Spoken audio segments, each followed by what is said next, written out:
Hi friends, this video is an answer to a video made by Metatron, and the video he made talked about how much a duel may last in the real life. So, how much a duel could last? Well, it's really different because there is a lot of sources we have about the 19th century and the first of the 20th century that talks about really long duel. And we are talking about, of course, unarmored duel. So without any defense at all, and just the sword, or the spadino, small sword. This duel lasted for hours, not minutes, not just minutes. We have a number of duels that lasted 2 hours, and a number of duels that lasted 1 hour and more.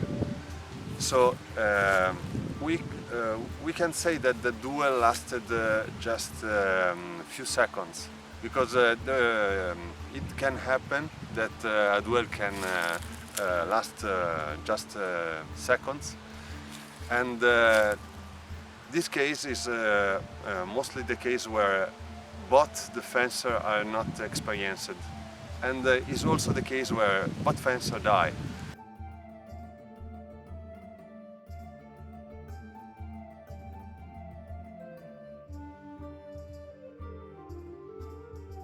Because the double kill happened a lot, not as much probably as we see in the sparrings, but quite a lot of times unexperienced duellers killed each other. On the other way, we can read on an article I encourage you to read. That is an article written by Ben Miller in his blog that is called Out of This Century. This post, you will find the link to this post under this video, and it's called the good defense. A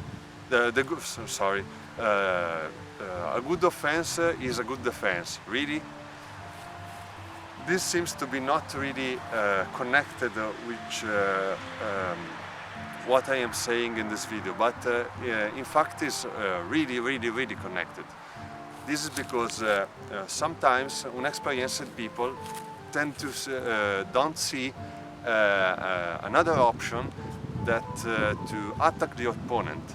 So there is nothing more than one action, so staying in guard, or action, and the only action is defend from an opponent attack, but most of the cases is just strike the opponent. So inexperienced people tend to attack too much, to try to take the initiative, and they don't are really good defenders. But most of all, they lack one important thing, that this thing is tracking. Tracking, it should be the biggest part of the duel. What is tracking? When a duel starts, you don't just sit in a guard and just study the opponent. I have seen seen a lot of people that was commenting sparring between people who were sitting in a guard and waiting for the opponent to do something, and they were commenting like, oh, look how they are studying each other. But you can study a lot of things from someone who just sit in a guard. This is because you can see, for example, his guard is like Porto di Ferro. He's closing one line, he's leaving the rest of his body left for a strike. So there is a big opening up there, and that's all you can understand from the opponent who sits in a guard. So you need just few seconds to understand this thing. So this is important. Tracking is what connects this part, sitting in a guard, with striking and killing the opponent. Tracking is just feinting some attacks out of measure, just poking, keep feinting thrust, or simulating an attack and just entering a bit more in measure to just go away as fast as you can to provoke the opponent reaction.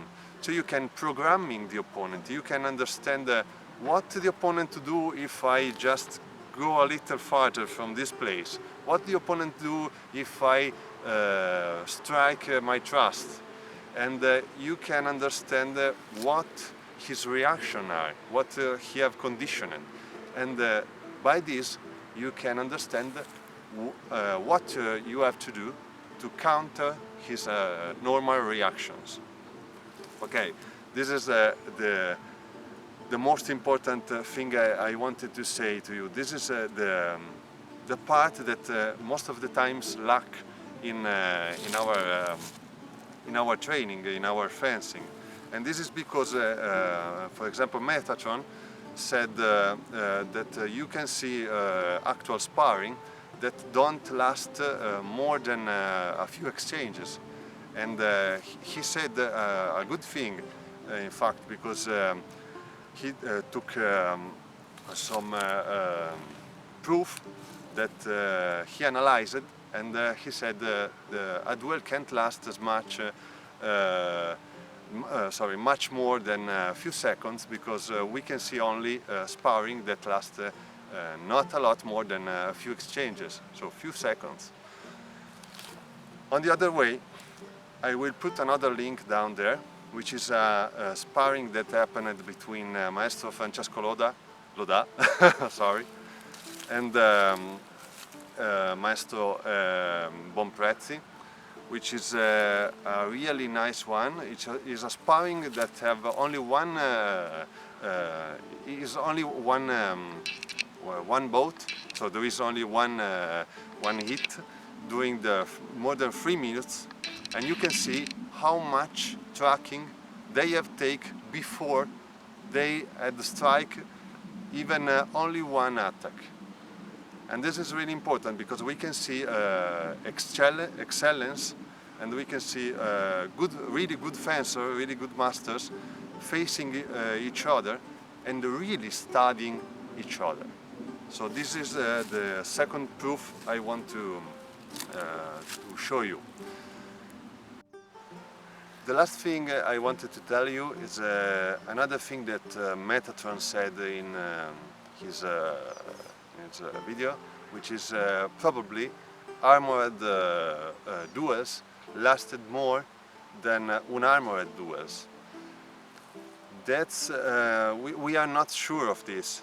This is because, as we can see in actual HEMA, protections create a different mentality. So we are more confident of ourselves because we are protected. We can face more threat without taking a lot of damage. So when we are protected, we tend to be more bold, and we take more risk. So it's harder for an experienced duel to be to keep a clear mind when he is in this situation. So he has to be confident on his armor, but at the same time he don't have to rush to the opponent.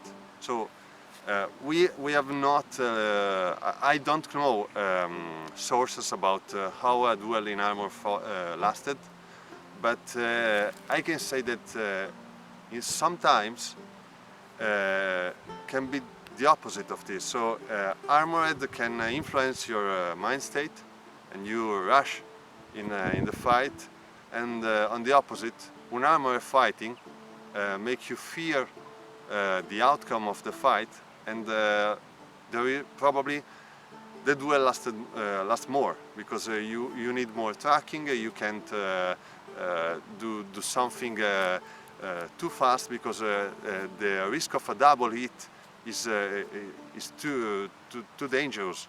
You can't take this danger. The last video I will add for you to think about this, 2 videos. One is my one where I fight with Keith Farrel. Is a duel without protections, so we have just the mask and the gloves. And another one is a beautiful, really beautiful video about armored fighting that I think took place at WMAW in the United States. It's a big event. There was an armored fighting tournament, and it's really nice to see, but it's really fast also. So the last thing is for Metatron. So sorry, I don't want to in any way to offend you or say that you are wrong, because you of course said also what I think is good things. But there is also the other face of the coin. So there is also other situation to take in consideration. Okay, thanks to you for watching, and see you next time.